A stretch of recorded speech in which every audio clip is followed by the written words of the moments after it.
next one is called Slave to the Party. Ah, I love that title. Yes. Slave to the Party.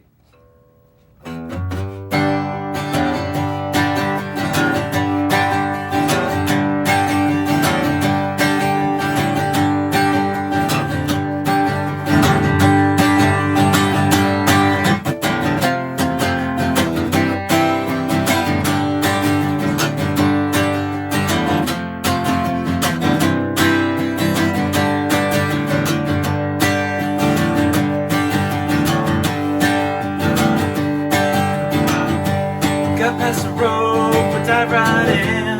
Want to desire, I hope to fit in. Play by the rules and I'll get what I want. I'll step to the chief and I'll take the brunt. Pleasures and pain is more than enough. The love of my friends, well that could be tough. How did I end up here? Now I'm a slave to the party. I need the noise, give it the beer. I got no choice. Slave to the party, I want all the lights. Lost in the darkness, can't see no light. Slave to the party, I need the noise. Give it the beer, I got no choice. Slave to the party, I want all the lights. Lost in the darkness, can't see no light.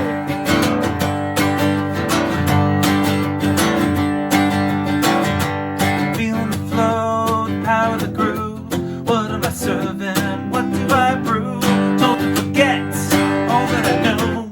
I got it to party, let's put on a show. No one considered what's right or what's wrong. All that matters is that I belong. How did I end up here?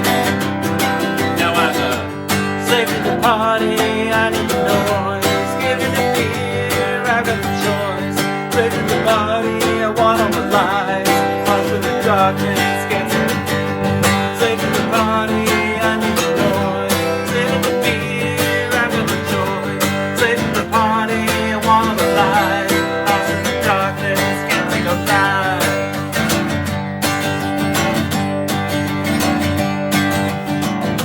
I built an idol, dance to the beat. I drink my fill and have something to eat. That's a way of bending you. That's a way of measuring your price. What's your price?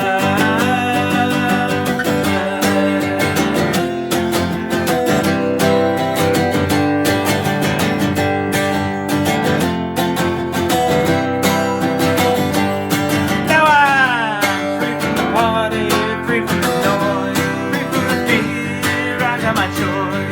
Free from the party, I see all the light. Free from the darkness, I see the light. Free from the party, free from the noise, free from the fear. I got my choice. Free from the party, I see all the light.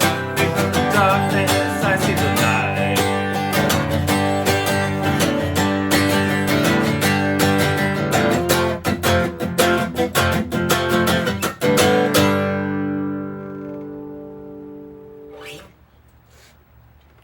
That sounds like a plan.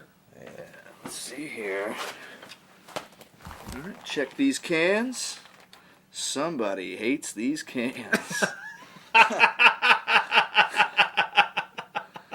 All right, and welcome to Dudes, Tunes, and Brews. I'm your pal Jeorsh Gorbein with my pal. What's your name? Josh Gillespie. Snap, Josh Gillespie. And how you spell that? Josh. And the Gillespie's silent. Yes. All right, that's great. Gillespie. It's like Dizzy Gillespie. Oh, like the frickin' trumpet player. Uh-huh. The dude who looked like a frog. Yes. Yeah, I love him. No, he was awesome. Well, He how was do you awesome. get your cheeks like that, and is it beneficial to anything besides trumpet playing? As a trumpet player, that is actually probably the worst thing you could do. Really? Yeah. What happened? He was just awesome at it. Oh, man. He looked like he came from the swamps. Like, he actually was like...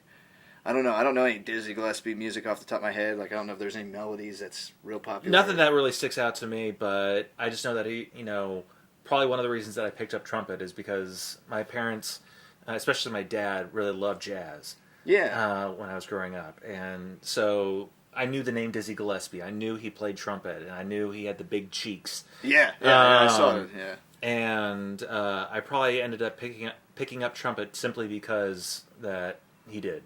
Wow, that's cool. So he was truly your influence. Yeah, I guess so. Wow. And although I couldn't do what he did. Yeah, no, not with that beard. No.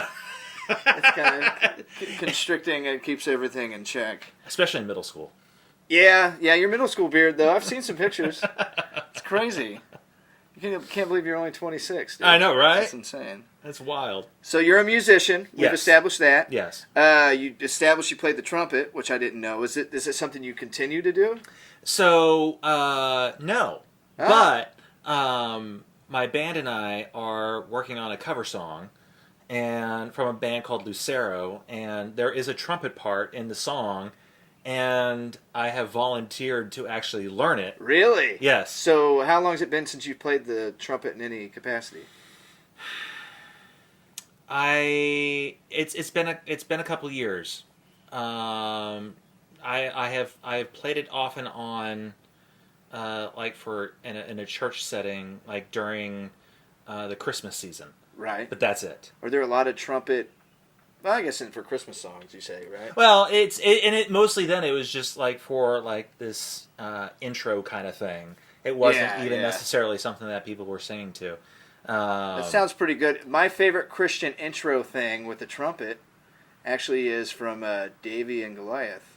Oh, seriously? Yeah, Oh, seriously? Trumpets in the beginning. It's like these angels are doing the whole thing. Yeah. I was a sucker for that. I like Art Clokey. He's the guy who did that, and he did Gumby. Oh, I did not know that. Yeah, it's just a... I did not know that he did both of those. To think that, like, he got in on the circuit where it's like, hey, you get Christian money. Or I think it was like Lutheran money. Maybe. I don't know. I don't know. It said it in the beginning. There's like the angels playing the trumpets. Yeah.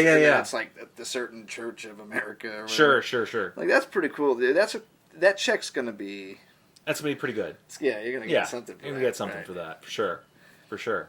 So you were playing your trumpet, and then... I played trumpet in... I started in 5th grade. Really? Before that, I played piano.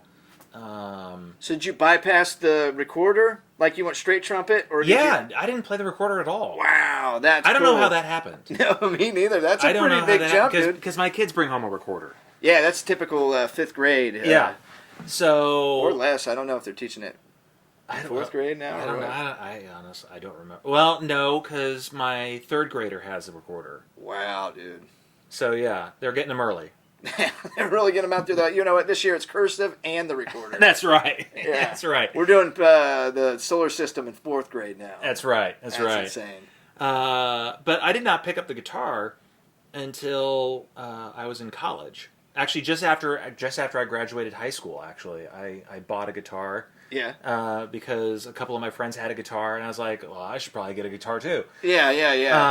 They're getting a little more action than the trumpeters. Exactly. And so I picked up the guitar, but on the guitar that I purchased, I actually sat on it for like 6 months. Oh, yeah. Because my fingers hurt. Yeah, it was an acoustic, I assume. Yeah. And it wasn't the best way to go, I think. No, I agree. And I did not realize that there was going to be so much pain involved.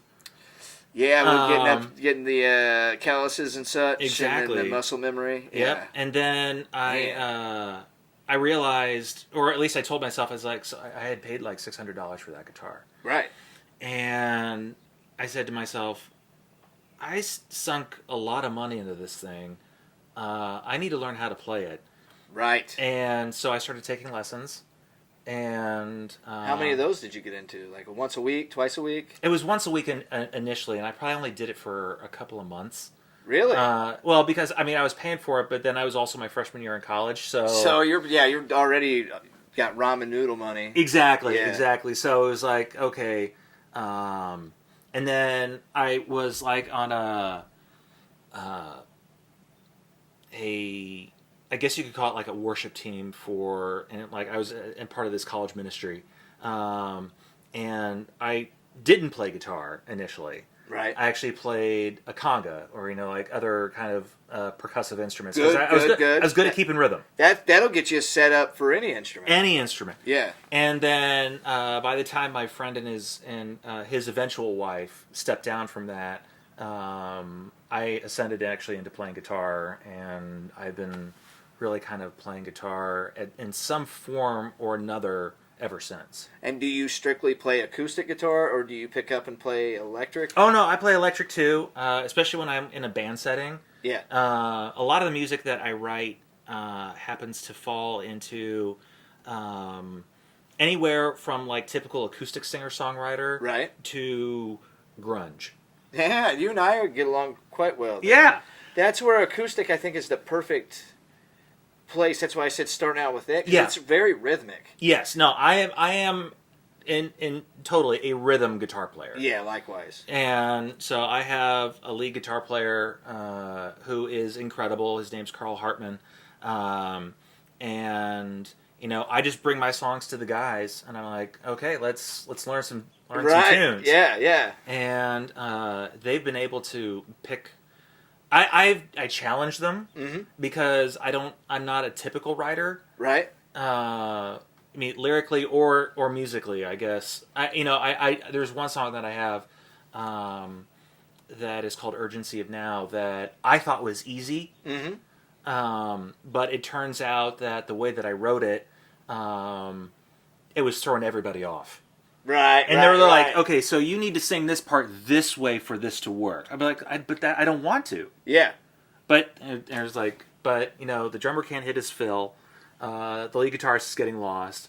The bassist isn't able to follow along. So it's really to that part where they're just like, yeah, it was. you It need was to throwing. like reel it in for them. I do need to reel it in. Interesting. And so That's I fascinating. don't keep things easy on the guys. Well, I'm kind of interested to hear one of your songs here soon. Well, thank you. I'm Is looking forward to playing some. Is that something you're going to do? You're going to perform a few tracks tonight? I will. And I think let's go ahead and take a break real quick. And All right. We'll check out a song here from my pal Josh Gillespie here on Dudes, Tunes, and Brews.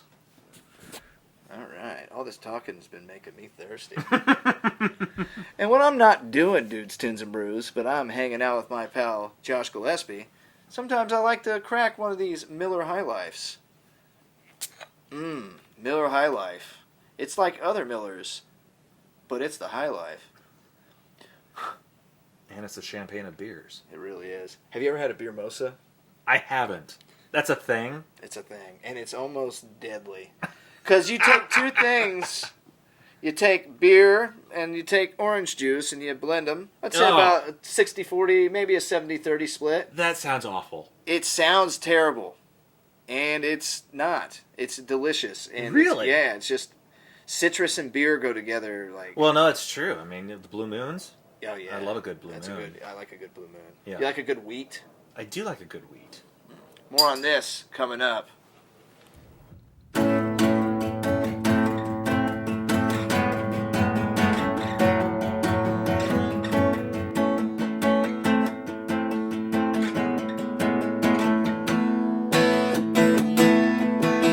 If you're willing, I know that you can, not deserving your will or your plan, contemplating the sounds of this electric silence.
be sincere to get the rest of the day and the night fly away.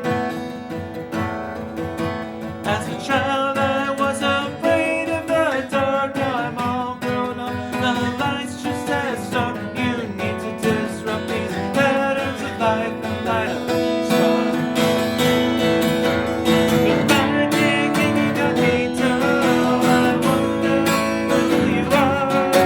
Are you blind to me or can I see you? My thinking you got me down. Are you watching every step? Won't you show me who you are?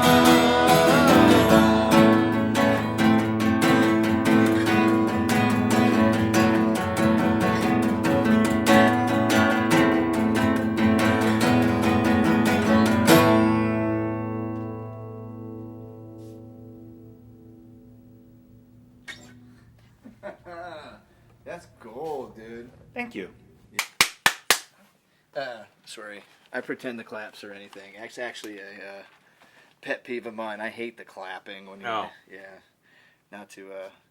Not saying that. We had a whole episode that we did. It was the first time we had production, and Buddy's doing the claps. He's getting everything ready. We got multi-camera doing the whole thing. We do a perfect 45-minute episode. He's doing playback. There's no sound. No. So we've had beers, we've had fun, we were like, no. yeah, we did it. And then they're like, all right, fuck it, let's do it again. And this is unscripted, if you can believe it. Yeah. And we were just like, it was manic and it was ridiculous and it was just Sounds like a lot of fun, actually. not the first episode, Yeah. but it was the best part. Yeah. It was a blast. Yeah, And yeah. I follow. So I always joked about it. I was like, oh, claps. But now that I have to commingle sound and video, I'm actually full AV now. Oh, yeah. It does make a huge difference. No, it does. But you know what also makes a huge difference? Not Tell a lot with this at times. There have been plenty of times where I'll watch the video on the iPhone. I'm like, the mic's just fucking fine on this phone. I could have done so much with just being like, good enough. Yeah, no, exactly. But then you implement some sort of new technology, and it seems a little better. Yeah, no, absolutely. And we're back. Welcome to Dudes, Tunes, and Brews. I'm your pal Jeorsh Gorbein, and that song was awesome. Thank you. Yeah, I appreciate that. You're a real performer. What do you call that one? I call that King Incognito. Oh, nice. Yeah. Really? Yeah. I love that. What's that about? So, the second album that I'm currently working on is about where depression and faith meet in kind of an ugly way. Yeah. Right, So it's basically a part one album. Mm-hmm. I'm calling it Ghost Story Songs of Disorientation. And you're a real poet, aren't you? thank you. Yeah, wow. And so that's a single that I released in actually a little over a year ago. But it's one of my favorites from the album. And where can we get this? Oh, you can listen to it on Spotify, Apple Music, Bandcamp. Hey, Bandcamp. Is that still happening? Yeah, Bandcamp is still happening. And I like Bandcamp. And then that was what's the other one? The SoundCloud. SoundCloud. Yep, it's on SoundCloud too. I do have a SoundCloud profile that I use every once in a while. But again, Bandcamp. JoshGillespie.bandcamp.com. You can get it right here at joshgillespie.bandcamp.com, and it's just Josh Gillespie, one word. All one word. Yeah. That's great. Nothing invisible either. Nothing, yeah? No. And so, but yeah, so that song, as my engineer, when I was recording it, he's like, that's a God, where the F are you kind of song. Yeah. And I was like, yeah, it is. That's great, dude. So, I mean, because, I feel like there are a lot of times when, especially when you're battling depression, which I was at the time, and my church was very supportive. But for the most part, the impression that I get is that the church is not very supportive of people who are fighting depression and other forms of have other forms of mental challenges. Yeah. And so this was kind of my FU to that, being like, I'm going to face this head on. Yeah, of course. And know that it's okay to have these questions. It's okay to have these thoughts. It's okay to battle with all these different things. Oh yeah. But oh man, that's such a heavy place to go too, because you've got science versus religion. No, yeah. I mean, depression could easily be seen as some sort of like, oh yeah, what am I doing wrong? Force or something that you've done wrong. Yeah, clearly I've done something wrong, and I feel like that's the impression that a lot of people get. Yeah, especially if they're in the church, especially. Mm-hmm. And so again, my church was very supportive. Good. They actually helped me get help, and were very supportive of my family, because it wasn't just me who was going through depression. Mm-hmm. It also hit my daughter and hit my son at the same time, and it hit them a lot harder than it hit me. I just had learned to live with it. Right, yeah. Because the black dog they talk about. Exactly, yeah. I had been living with it for, probably since high school. Well, it tends to be when it creeps up for a lot No, of people. exactly. And so, I decided to write an album about my experience and sort of loosely my children's experience, and really kind of dive into this whole disorientation kind of like, God, where are you? Yeah, right. Yeah, it's fascinating to me because I don't get much into religion, talking to folks about it or whatever. No, I totally understand it. I don't mean to turn this into that. But my way with my faith, part of the way I pray is to include my shortcomings. Mm-hmm. That's something I've included recently, is just saying thank you for my shortcomings. Mm-hmm. And that's such an interesting way to be appreciative of the challenge and the lesson you get from it. Yeah. And to be able to create something off of that, I think that honestly, of being created by a creator, you believe that your job in his image is to create. Yeah. And so there's something fascinating about how in your darkest moment you still found a way to that, because depression is very devouring. It's the opposite of creation. It is, and I was just I don't know what honestly led me to start that. I mean, it's just the only way that I felt like I knew how to honestly adequately handle or address the situation without, in addition to therapy. Yeah, of course. Yeah, you got to hit the mental gym. Yeah. Yeah, that's the whole thing with that. And that's a big one, man. No, it is. Good on you for doing that. I'm still seeing, a therapist. There's no cure for it. No, that's there the thing. isn't. You don't ever hear anybody saying, "Oh, they cured my depression." Yeah. It's like now they're really pushing things like the ketamine. Oh gosh. And it's like I'm not going to Elon Musk this. Well, the thing is with the ketamine is like, I'm sure there's something to it. Mm-hmm. But it's almost like being an addict. Oh yeah. You're never cured of it. You have to manage it. Yeah, no, absolutely. And so if something like ketamine gets you to that place of betterment, yeah, and it helps you manage it, great on you. That's fine. I know light therapy is another big one that they're doing. Yeah. I'm kind of interested in that one. Yeah, no, I'm open to all forms of different kinds of therapies to help people battle their depression or whatever mental challenges that they happen to be facing. Mm-hmm. CBT is a big one. Cognitive behavioral therapy. Yes. Mm-hmm.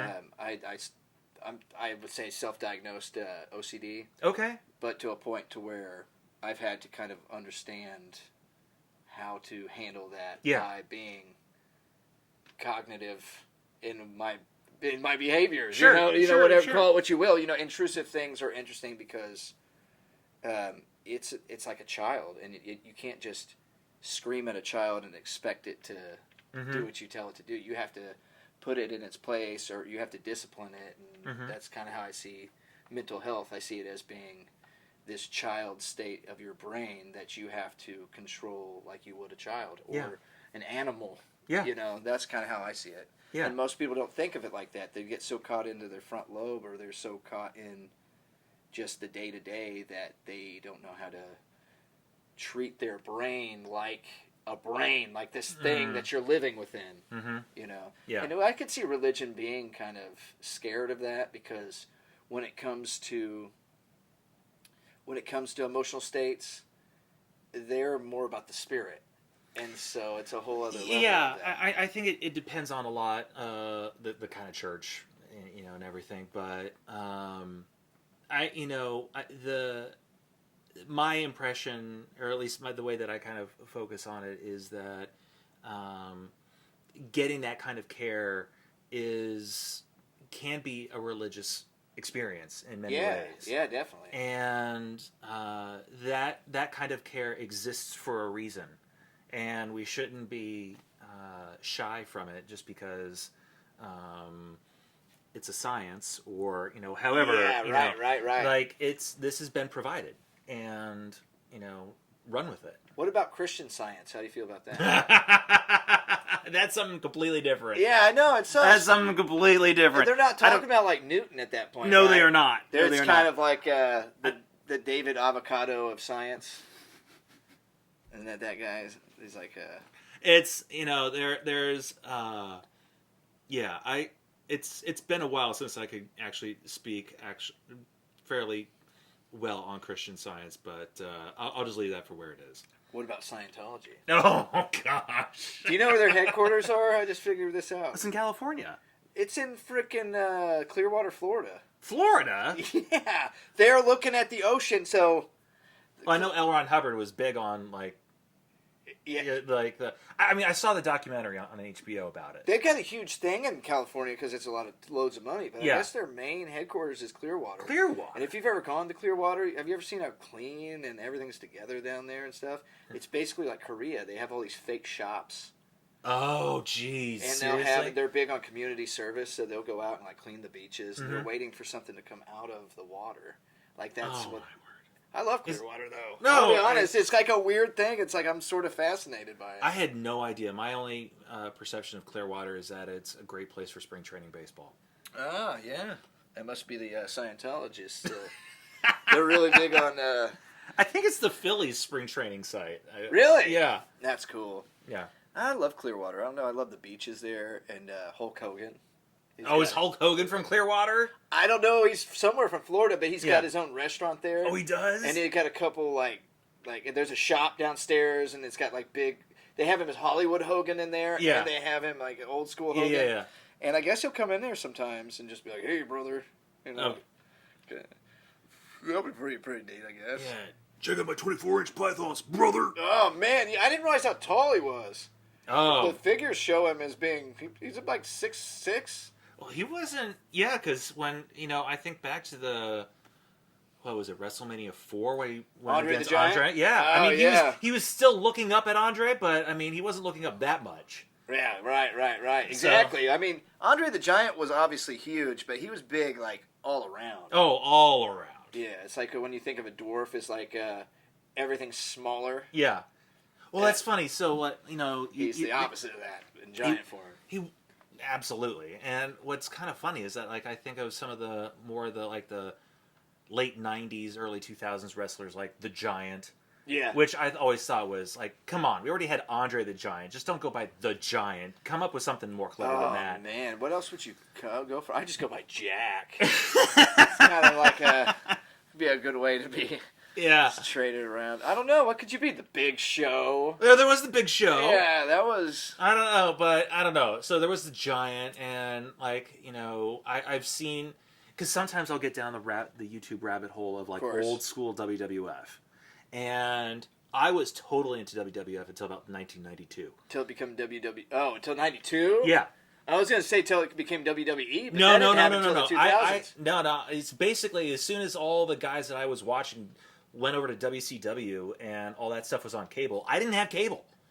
There's no way to watch it. So would you do Channel 4 in the mornings? Yes. Like Saturdays? Yes. Yeah. Absolutely. Yeah, I remember it coming on there. I just couldn't see it past being just Oh, and the Saturday Night Main Events on NBC.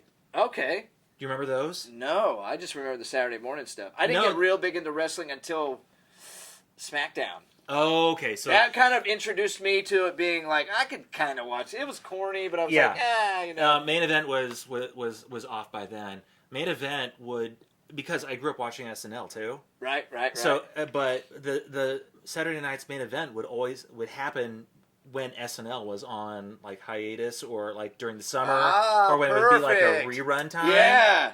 And so, but it would occupy that 11:30 to 12 o'clock block, or to 1 a.m. block. And I was just like, what? Right. I'm actually watching quality wrestling instead of like, some dude, some major dude versus like some nobody. Oh my God! Like that you would get on Saturday mornings. What the most I got even close to that was American Gladiators. Oh, I remember American Gladiators. And it was so cool then. Now it's the worst. Oh, jeez. Which makes me love it more. I wish I could get some American Gladiators on tape. Have you seen? Or even wrestling. If you find any wrestling tapes, let me know. Oh well, definitely. Do you watch Robot Chicken, or did you watch Robot Of course. Chicken? Okay. Yeah. It's one of my favorite bits was the American Gladiators Border Edition. What?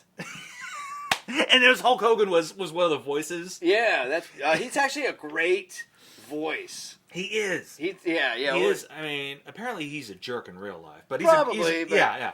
Anyway, what a character, dude. But he's like, he's totally playing like the Hulk Hogan character, Right. Which you got to respect. which you totally got to respect. But in like an American Gladiator, but again, it's these immigrants trying to cross the border. Fuck.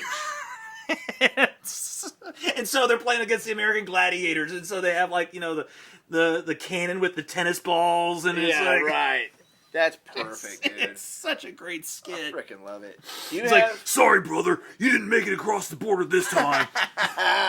well, at least he's optimistic. It's right Yeah. this time. But then they would fling him in a catapult back into Mexico. Yeah, dude. It was so bad, so hilarious, but so bad. So do you have any songs about wrestling? I don't. Not one? Have you thought about writing one? Well, now I am. Yeah, I think you should. I'll have to get on that. That would kind of be a great one to write about. Like, write about it satirically, but almost in a way that comes off serious. Hey. About, like, how foreigners are trying to get across. Oh, jeez. And we're flinging them back. That's American Gladiators. American Gladiators. Border Edition. Yeah. Man, could you imagine being catapulted? Well, I mean, on Robot Chicken, I guess there's no harm done there. Oh, my goodness, dude. Being catapulted would be insane. That would be insane. But you kind of do. They have, like, fair rides and stuff like that where it's like a ball. It's like basically they pull it back and they let it go and it goes swing. I'm not gonna dare any of those kind of carnival rides. Ugh. Well, this brings me to our next segment, giving you some gifts. Do you like gifts? All right. Yes, I love And gifts. normally I get into this a little smoother, but I did not know that this was. It's a gift-giving show, actually. How wonderful! He showed up thinking that it was a what do you call those things for people on drugs?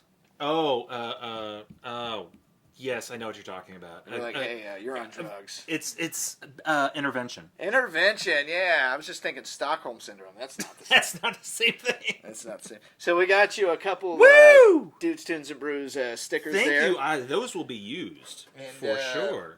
I got you another gift over there, but I'm going to save that for the next segment. Oh, all right. All right. So that'll start you out there. Thank you. I almost was Love these. I almost gave you this here Joe Camel here, but I think I'm going to keep this. No, that's fair. And, That's fair. I think it's going to be my way of upgrading the sticker box that we had. There we go. Yes. Or it looks like there are buttons in there. There's some buttons. There's some stickers. Some of these are personal stashed items here. Ah. There's an Edna Krabappel. There we go. Oh, yeah. Yeah. So, you ready to play another track here? Let's do it. All right. Well, we got Josh Gillespie. He's all stickered up, and he's ready to play a tune here on Dudes, Tunes, and Brews. Hey, we did good then. Good. 18 minutes. It looked like it stalled there for a minute. It scared me.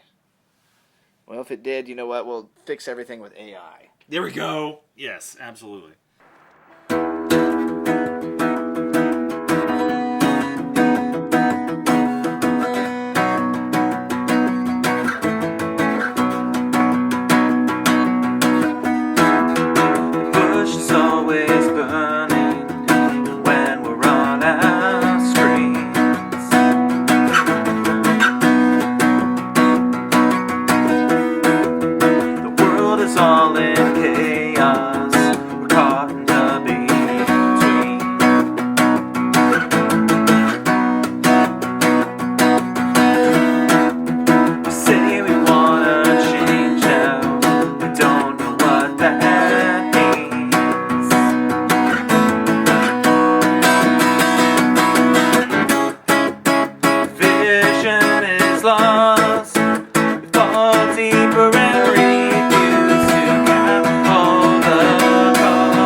What's that one called? Maybe it's time. Maybe it's time. Yeah, these are nice cans.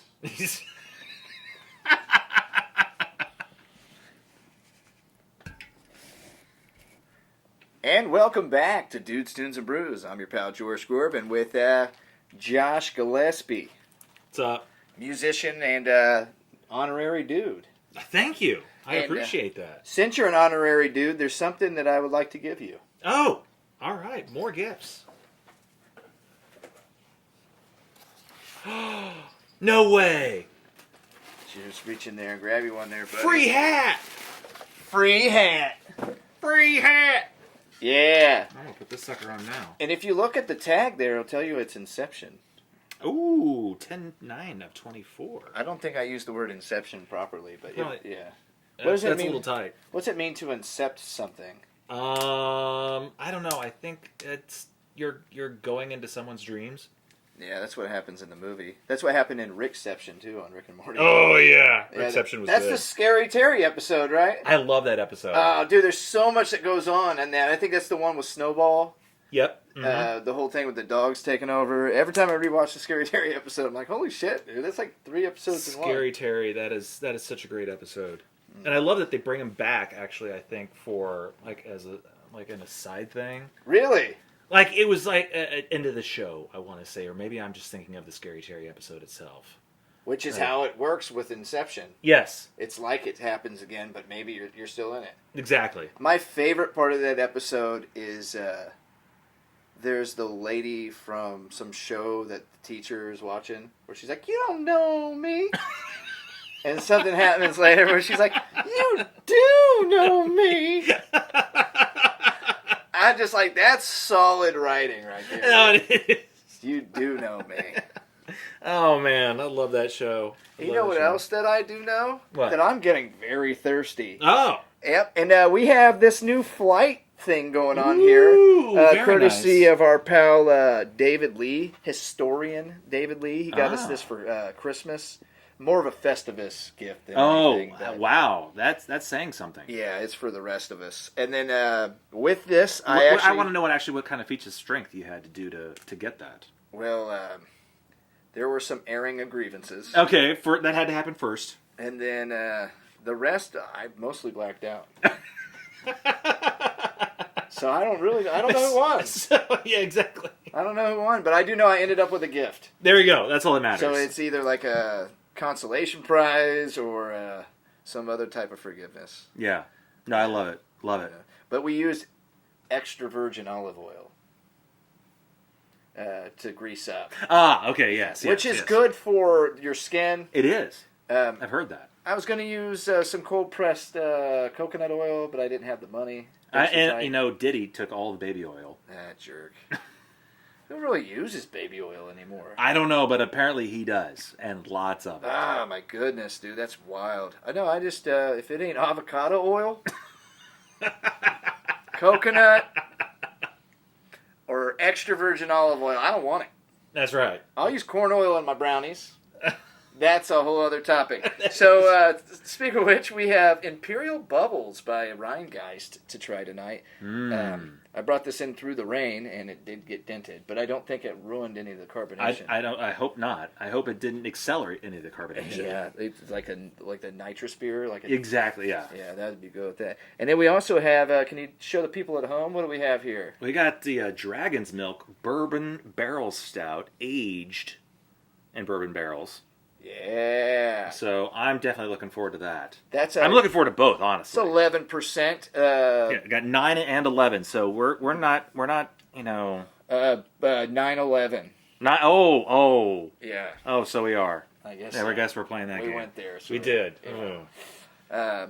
But I think let's go ahead and what do you think? Let's go ahead and crack these bags. Yeah, let's do it. Let's do it. So without further ado, it's time for us to crack these brews. All right. I'm expecting this one to be almost like a wine cooler. I'll let you fill up glasses 1 and 2, and I'll fill up 3 and 4. Yeah, nice and spritzy. It's got a nice effervescent. Yes, foamy this head to is it. much more of a stout. It's coming out like oil. Oh yeah, the way way the good Lord intended it. Absolutely.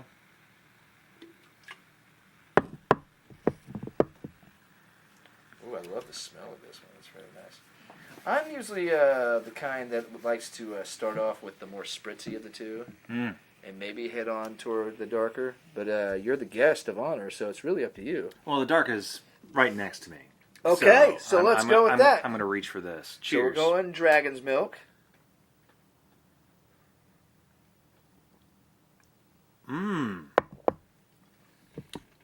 That is delightful. I love a good bourbon barrel because they almost have like a burnt marshmallow kind of flavor to them. Mm-hmm. That's always been my favorite part of it. The first time I had Dragon's Milk was actually at the ISO. Really? Yeah, the one actually in the circle there. Yeah. And it was at night, I was telling you, where I went to see The Empire Strikes Back and fell asleep. Mm-hmm. I think it's probably because I had two of these. I thought it's because I'd been working. Yeah. I think that's probably the reason why. Yeah. Honestly, now that I've... now that it's 11%. It's a repressed memory that I've just released using Dragon's Milk as my social lubricant. But no, in all fairness, I was like, it was like $9 for like a regular clear glass of it. And Seriously? I was like, this is not bad for an 11% deal at an event. Well, no, that's true. You know, if it had been like at Deer Creek or whatever, hell, Oh, that would have like been $50. Yeah, that would have been absurd. Yeah, It would have been absolutely absurd. Oh, well, we have a rating system here on Dude, Tunes, and Brews where we go from 1 to 5 brews. Mm-hmm. 1 being like, good God, why did I drink that? To 5 being the perfect brew. I give that a strong 4. Yeah, I would say definitely a good solid 4, and a 4 to you means like it's something you go out of your way to get again. I would definitely get this again. I would definitely. I mean, it's kind of funny that you bring up. Well, it's not funny, but I mean, there it was, the 9/11 thing. So I was working in D.C. on 9/11. Oh snap! What? I was. What were you doing there? Where were you on 9/11? Where was I on 9/11? I was in Washington D.C. Jeez! Oh wow! Go on. And I was actually working for a congressional committee, and I was only on my second or third week on the job. Yeah. And so this is like you're like 23, 24 years old. Yeah, 23. I was probably about 23. Yeah. Good at guessing ages. Yeah, very good. And yeah, it was such a surreal moment. But one of the things that I remember is that I ended up with a group of people that I didn't know, and we ended up at Murphy's Pub. Wow. At 10:30 in the morning. No, probably actually even before then. So when did the first plane hit? 9/17. Oh, they almost got it at 9/11, dude. If Oh. you're gonna do it, orchestrate it right. Yeah, the OCD in me doesn't like that. Yeah. Lazy terrorists. God. We're late. Yeah. No, I think the first one may have been 8 something. The second one was like 9/17. Really? Okay. Yeah. Okay. But yeah, I mean the phones were dead. You could not get a line out, and I didn't have a cell phone. Yeah, this is such a. I mean, cell phones weren't as ubiquitous as they are now. Right. Back in 2001. 2001, like you're worried about roaming charges. Now. Exactly. Yeah. Or texting is a pain in the ass because it costs so much. Plus, you're doing the. You're doing the numbers. Cycling through. What's that called? What's that style of texting called? I forget, but it's a thing, right? It is a thing. It's horrible. And anyway, so like everyone's ordering a round of beers. Of course, yeah, you're at Murphy's. Because you're at Murphy's. Yeah. Everyone's, getting, Miller Lights or whatever, and I'm just like, Guinness. Uh-huh. Like, do you see what's happening? Guinness me. I want to try. I want to taste it. Yes. So, you're a Guinness man? I do like Guinness. I don't drink it very much, but I do enjoy it. I like a stout. Yeah. From time to time. Yeah. Guinness is such an interesting beer to me because of the fact that it's so smooth. Because of the nitrous. Smooth. Yes. And also, it's like, it's not very boozy. It's only like 4.5. Which is a shock. I always thought it was more. But a lot of beers, world beers, aren't heavy on the booze. Really? Not like you'd think. Usually 4 to 6%. Oh, that's a bit surprising. But I think there's something about heavier beers that the alcohol tends to like settle in your gut a little bit different. No, it does. That's it does. my theory. I'm no scientist, but I do drink a lot. That's There- probably why I'm not a scientist. Yeah, because I would drink all of my science supply. There you go. Yeah. Like, where'd all the yeast go? I made beer. I'd be like a better monk. Oh yeah, they're probably a better monk. I mean, they definitely got the process down for making beer. Yeah, that's the whole thing. It's like a fasting that they'll do for like 30 days. They just drink beer. And I'm like, we have a name for that where I am. It's called alcohol. Yeah, it's called. They have they're at curbing their depression and religion. That's right. They're figuring that out too. There's kind of been in that divine sort of deal. Yeah. But no, they make Bocks. Is their big? Oh, I do love a good Bock. I love a good Bock. That's probably one of my favorite style of beers. I love that. I like the middle ground on a lot of stuff. I like red beers, where it's I got love that. I love love a good red ale. A good coffee stout's always good. I don't know. You said you don't like IPAs. I do not like IPAs. They taste like perfume. I hate it. I absolutely hate them. So nuts. Which is weird because I got the beard and everything. Yeah. Which means, typically I should be some sort of IPA drinker. Some sort of IPA drink. Wait, what are you? Some sort of IPA drinker? And I'm not. I hate them because they taste they're too hoppy. Way too hoppy. So is it because you're not happy that you're afraid that you're mad that they are? That must be it. No, That I has to don't be it. know. The first IPA I ever had was a Sierra Nevada. I think I just turned 21. So, the idea of something that didn't taste like a Coors Light or like your standard just blew my mind. And I'm like, I equated it with tasting like cactus, which I've never tasted cactus before. But I'm somehow just you knew it tasted like yeah, cactus. it's like this, or like some aloe vera or something. Yeah, I was no, like, it what the tastes hell wrong. is this? It tastes wrong. And then, but I don't know, man. The early stages of Dudes, Tunes, and Brews were a lot of IPAs. And Oh, really? I learned to have an acquired taste for them now. Sure. Especially like grapefruit IPAs. Things that are more of like that set. Because grapefruit to me is another one. You got to either love it or hate it. Yeah. But you can acquire the taste eventually. Yeah. You just knuckle through it. I think the first time I ever had an IPA was a microbrew from the DC area called Foggy Bottom. And which is actually a region. It's like a neighborhood in DC. It's called Foggy Bottom. Oh, is it because it's foggy? I have no idea.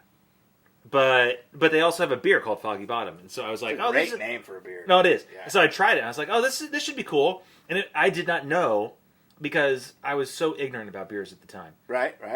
Things that just turned around for them. Exactly. Yeah.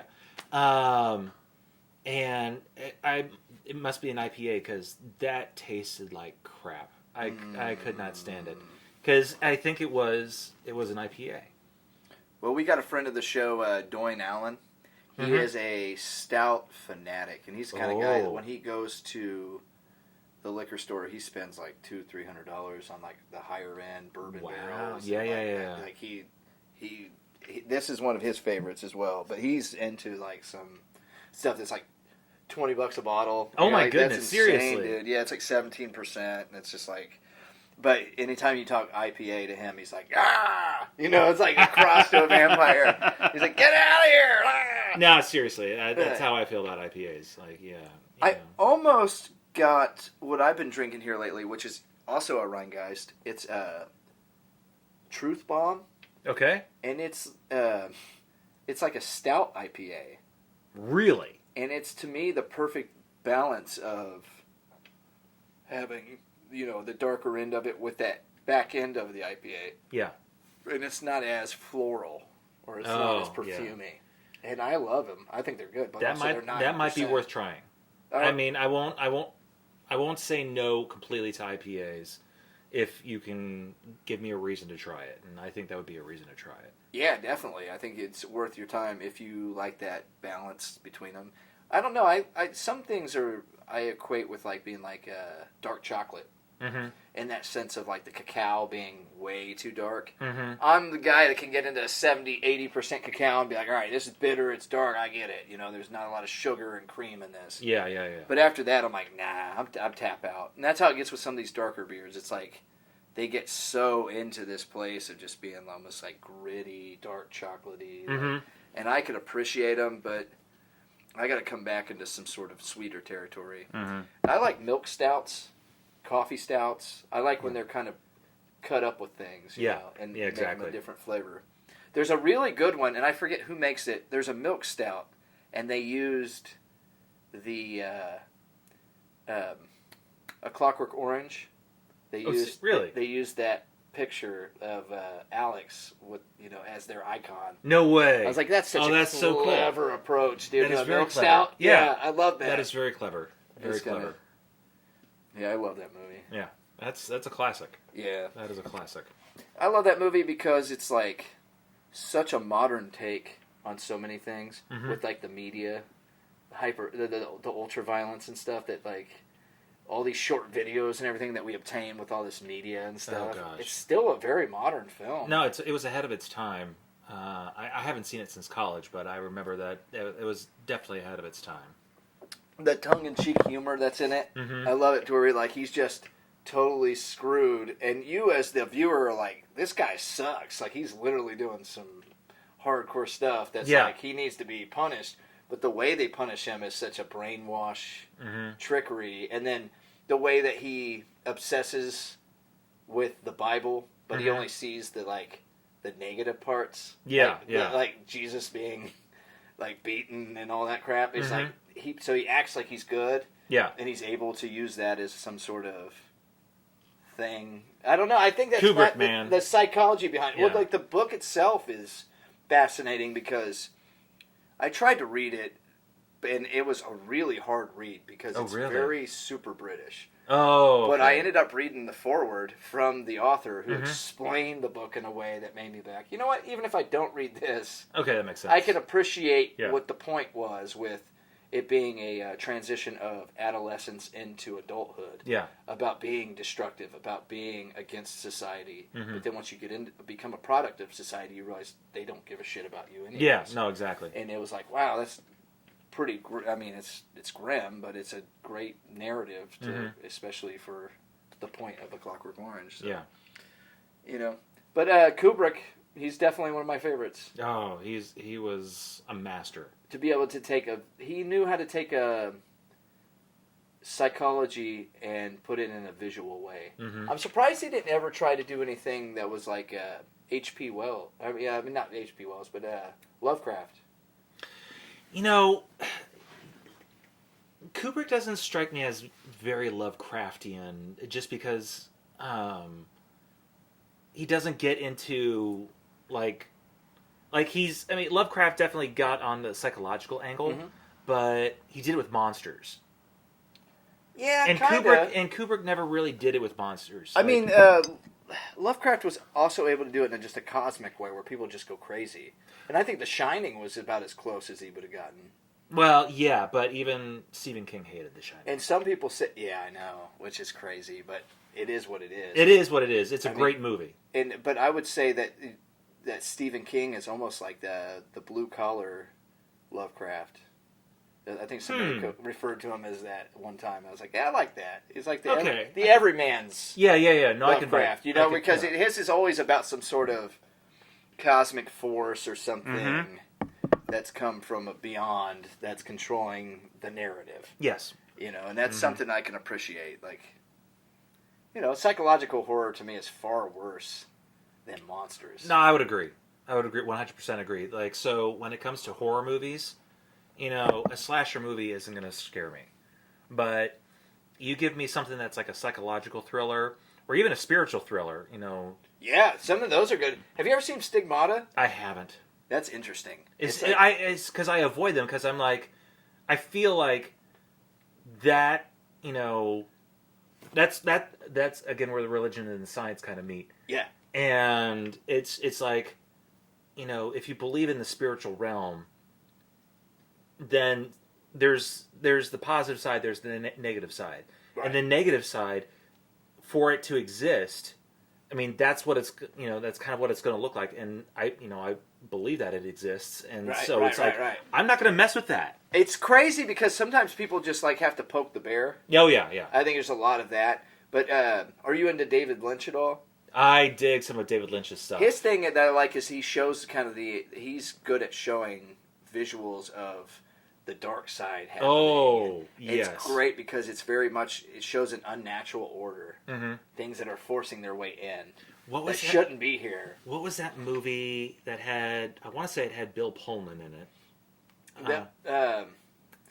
Maybe it was Bill Paxton. No, it was Pullman. I think it was Pullman. Yeah. But it came out in the mid to late 90s. Lost Highway. Which I've never seen. What? Love the soundtrack because the soundtrack is ridiculous. No, the soundtrack is bonkers. Yeah. It is bonkers. You're like, wait a second. But then, no, and it's funny because I'm such a huge advocate of Lynch, and I'm still getting into his work, which I love because he's so good. Yeah, no. But Lost Highway tripped me up, man. That's a movie. That's a movie. Are you a Twin Peaks fan? That's one thing that I never got into. So I guess there's like a side quest on the show there that of James and another character, and somebody was joking on Reddit the other day. They're like, "Well, what if they'd come up with a storyline with that? Would you watch it?" And everybody's like, "That's pretty much Lost Highway." And I was like, man, that makes me want to watch it. Still, I guess that's I hadn't thought about that. I guess that's kind of a good point. I like how he films like going down the street. Yes, that he does that in The Return on the Twin Peaks: The Return. It's just like he does these night shots of the highway, and it's so silly because it's really not good. But it ends up being great. No, it's like this. I think it has to do with like the soundtrack and everything else, like the mood that he is setting with those kinds of scenes.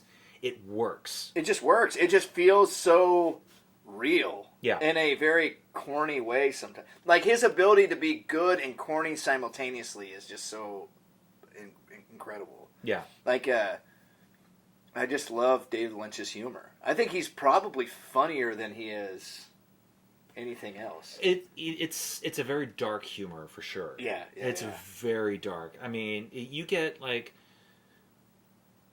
it's to me like the epitome of darkness when I was growing up, like in terms of music, was the whole Nine Inch Nails, Marilyn Manson. Oh yeah, Industrial is and it captures it perfectly. Yeah, and that's why that soundtrack. Perfect Drug is the Nine Inch Nails song in it, right? Yes, what a great song, dude! Such a great song. You make me soft. Or you make me hard when I'm all soft inside. Yeah, that's right. What a great little deal. Fucking, I don't know. Trent to me is great because he was a janitor, and then he was like writing his album in his head, and then he just like did it. Like, dude, he's a genius. Pretty Hate Machine to me is such a gold album. Yeah, I love that album so much because it's a hip hop album.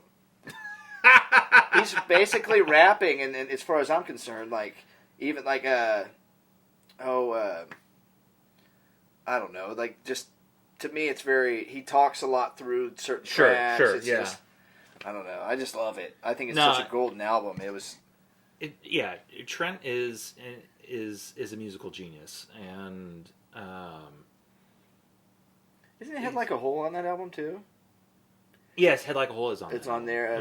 I Was Up Above It. Mm-hmm. Yeah, I love that track. I was up above it. Just a feeling of that track. It's just like. There's so many moments that are just like he's just like he does. There's not a dull moment. No, and that album was also ahead of its time. Definitely, that's the thing about it. It came out in '89. Yeah, it was still in that anything goes hair metal. Yeah, like man, gangster rap hadn't kicked in yet. Nope. So the idea of hip hop was still kind of in this place of like. I don't know who's doing it. Exactly. You're basically looking at like Bobby Brown and.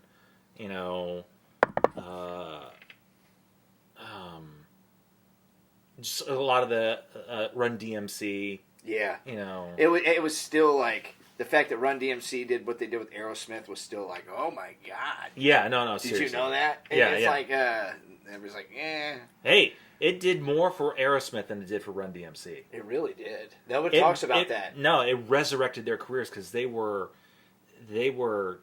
like, they had shit the bed. Yeah. Now they're shit in the bed because they're 80. Yeah, exactly. Well, I saw recently Steven Tyler is performing, and I'm like, isn't that the reason Aerosmith broke up? Is because Steven Tyler could no longer sing? Dude, and then he did a country album, which I never heard of. I don't know. Is that going to be the thing now? Are you going to do a country album? Well, see, here's the thing: is that when I play one of my songs acoustically, I do play a little bit country. Country is such a broad term, though. It is a broad term. It's not pop country. So the song is called "Slave to the Party." And wow, you got these great titles, dude. Thank you. Slave to the Party. And it's much more of like a 4 on the floor punk kind of song. Love it. But when I play it, I can't play it that way acoustically. Right. So when I play it acoustically, it's a little bit more rockabilly, a little bit more yeah, dude. But the rockabilly's outlaw country. Yeah, that's great, dude. I love that. Yeah. Well, are you going to jam out a song here soon? I am, absolutely. Well, this segment we've been able to give you a hat. We got to try a beer. This has been very nice. This has been a wonderful segment. So I think we're going to let you go ahead and play a track here shortly, and then we'll come back and wrap up. Drink some of this other beer. We got to drink this other beer. Yeah, we do. And we got lots of stuff here on Dudes, Tunes, and Brews. So we'll be right back. All right. After this. Dragon's Milk. It's bourbon barrel-aged stout. You're going to want to drink this if the missus is leaving town. With or without somebody else. Now, I'm telling you, when I'm drinking Dragon's Milk, it's because I want to taste it. I'm not chugging this. You're not chugging this? No, I'm not chugging this. You can see, I'm going slower than you. We're taking gulps, but we are doing it professionally. Yes, we are. We're professional drinkers. Don't try this at home. Do try this at home. Well, do try the Dragon's Milk for sure. Yeah, just don't try drinking like us. With this beautiful 1 to 4 flight here that we got from our pal, historian David Lee, Honorary Dude of Dudes, Tunes, and Brews. So it's Josh, not Joshua? I'll go by either, but it's Josh. Do you not wear the badge of honor for the name Joshua? It's not. It's just I've never really been a Joshua. There are only certain people who could get away with calling me Joshua. The thing is about Joshua is I always try it, and it works for about 2 weeks, and then they get to know me, and they're like, nah, your name is Josh. And I'm like, damn it. Because they'll respect you differently at first. Like, it's like, Joshua is kind of a pretty cool name. Well, you know Joshua Powell? Know the name. Never met him. Oh, he's a tremendous individual. He's been on my podcast before. He's a Joshua, though. He is a Joshua, though. Oh, my God, dude. Do not call him Josh. He is a Joshua. Really? Yeah. Like, he's like, no. It's Joshua. Damn, dude. I've never been that kind of dude. I know. No. Yeah. Most people think my name is, like, James. Oh, seriously? Yeah. But my name is Jeorsh Gorbein, which is not true, but it's good enough for what we're doing. But, you know, I was going to really push that the other day because somebody goes, George Foreman, and he just died. He did. And they're not really talking about it. They said some undisclosed reason. I was like, I think it's murder by death. That usually happens. Yeah. He couldn't get out of that boxing match, right? No, couldn't. No, that wasn't happening. Yeah, he got the. That was the real Thrilla in Manila. Oh my God, dude! And his 4 George Foreman sons were like. I thought there were 6. His 6 George Foreman sons were like, Dad, and Georgina, isn't there? I don't know. There's an obscene amount of George Foreman children. Georgina's funny though, dude. I like that. Yeah. And we'll be right back. These 2 things I ask of you now. Write this song and pray for me. I'm a long time away from being the good one, and I know